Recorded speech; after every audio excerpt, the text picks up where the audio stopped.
Hallelujah, Hallelujah, Hallelujah, Hallelujah.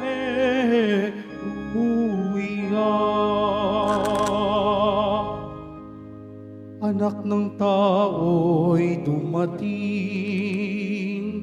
upang sarili ihain, lingkod manunubos natin.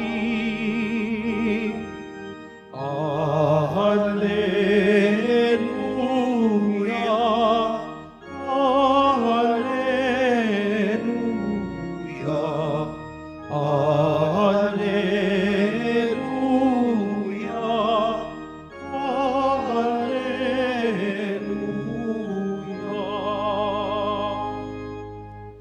Sumainyo ang Panginoon. At sumaiyo rin. Ang mabuting balita ng Panginoon ayon kay San Lucas. Papuri sa iyo, Panginoon.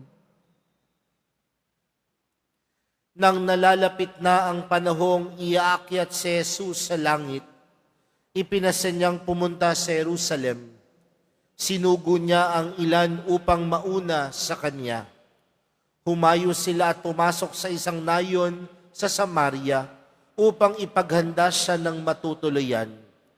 Ngunit ayaw siyang tanggapin ng mga Samaritano sapagkat siya'y patungo sa Jerusalem.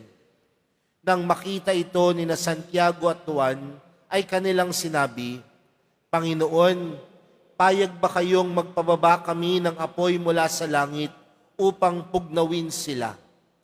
Ngunit bumaling siya at pinagsabihan sila, hindi niyo alam kung anong uri ng espiritu ang sumasa inyo, sabi niya.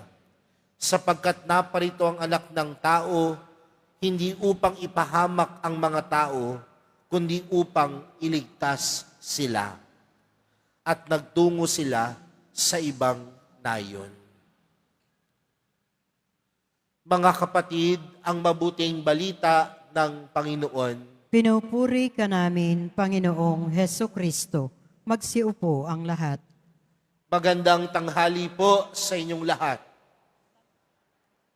Pwede ho nyo bang batiin ang inyong katabi ng magandang tanghali? Mga kapatid, alam po natin na ang lahat ng nalikha ng Diyos ay mabuti at maganda. At alam din natin na bago nilikha ng Diyos ang sanlibutan at ang lahat ng bagay, ito ay puno ng kadiliman at pagkawatak-watak, may kaguluhan. Pero pagkatapos likhain ng Diyos ang lahat, ito'y naging mabuti at maganda. Kaya anuman ang nilikha ng Diyos, tandaan natin, ito'y mabuti at maganda. Kayo po ba ay nilikha ng Diyos? At kung kayo ay nilikha ng Diyos, alam niyo po sa iyong sarili na kayo ay may taglay na kabutihan at may taglay na kagandahan. Tingnan po ninyo ang katabi ninyo. Mukha po ba siyang nilikha ng Diyos? Sana naman.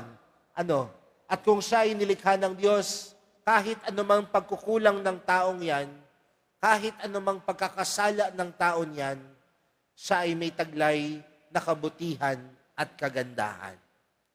Pero mga kapatid, kung ang lahat ng nilikha ng Diyos ay tunay na mabuti at maganda, bakit kaya kung titingnan natin ang panahon natin ngayon, nakakaranas pa din tayo ng kaguluhan, nakakaranas tayo ng digmaan, nakakaranas tayo ng pagkawatak-watak. At ano po kaya ang nagiging dahilan?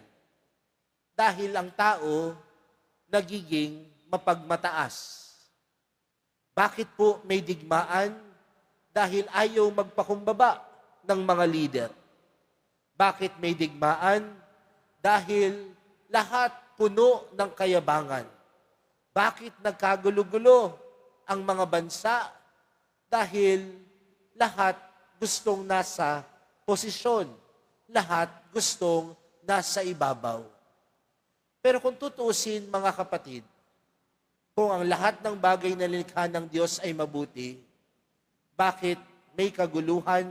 Bakit may digmaan? Dahil minsan ang mga tao nagiging mapagmataas. Bakit ho sinisimulan sa ganitong pamamaraan yung ating pagninilay para sa araw na ito? Kung mapapansin po natin sa ating ebanghelyo, si Jesus ay patungo sa Jerusalem.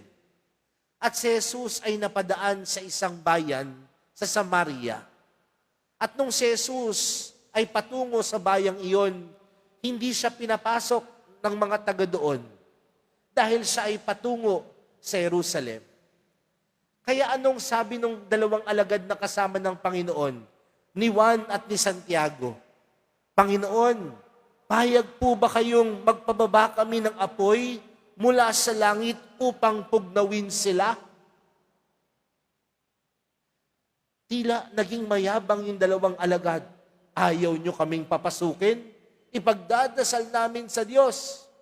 Pugnawin kayo ng apoy. Pero ano ang tugon ng Panginoon, mga kapatid? Ang tugon ng Panginoon ay hindi karahasan. Ang tugon ng Panginoon, hindi kayabangan. Ngunit anong sinabi sa kanila ng Panginoon? Sabi ni Jesus, hindi ninyo alam kung anong uri ng espiritu ang sumasa inyo. Espiritu ng kayabangan. Pero anong sinabi ni Jesus sa kanila? Naparito ang anak ng tao, hindi upang ipahamak ang mga tao, kundi iligtas sila. Mga kapatid, bakit may kaguluhan sa mundo? Dahil sa kayabangan. At ang kayabangan ang madalas nagdudulot ng karahasan. Pero kung babalik tayo sa ating ugat, ng ating kabutihan, ng ating kagandahan, ano po ang ipinapahiwatig nito? Tunay tayong may taglay na kabutihan at kagandahan. Huwag lang sanang matabunan ng kayabangan. Tunay kang may taglay na kabutihan at kagandahan. Huwag lang matabunan ng kayabangan. Dahil ang kayabangan ang tunay na magdadala sa karahasan. Kaya mga kapatid, ano pong hamon sa atin? Hindi solusyon sa mundo natin ang kayabangan. Hindi solusyon sa mundo natin ang kaharasan. Ngunit ang tunay na solusyon, bumalik sa ugat at ang ugat natin, kabutihan at kagandahan. Tandaan mo mga kapatid, nung ikaw ay nilikha ng Diyos, nilikha ka ng Diyos na mabuti. Nilikha ka ng Diyos na maganda. At kung ikaw ay nilikha ng Diyos na mabuti at maganda, huwag kang magdala ng karahasan. Huwag kang maging mayabang. Bagkus ang puso ay magkaroon ng puso ng kapakumbabaan. Mga kapatid, magulo na po ang mundo. Magulo na po ang bayan natin dahil napakadaming mayabang. Dahil napakadaming mapagmataas. Pero kung babalik lang tayo sa kung ano at ugat ng bawat isa sa atin, ang mundo natin ay mundo na puno ng kabutihan at puno ng kagandahan. Kaya mga kapatid, sa pagpapatuloy po ng ating banal na misa para sa araw na ito, sana po mapagtanto natin at mapagnilayan natin na ang tunay na solusyon sa mga paghati-hati, kaguluhan, ay hindi kayabangan. Kundi mapagtanto po natin ang tunay na solusyon ay kabutihan at kagandahan ng puso. Amen.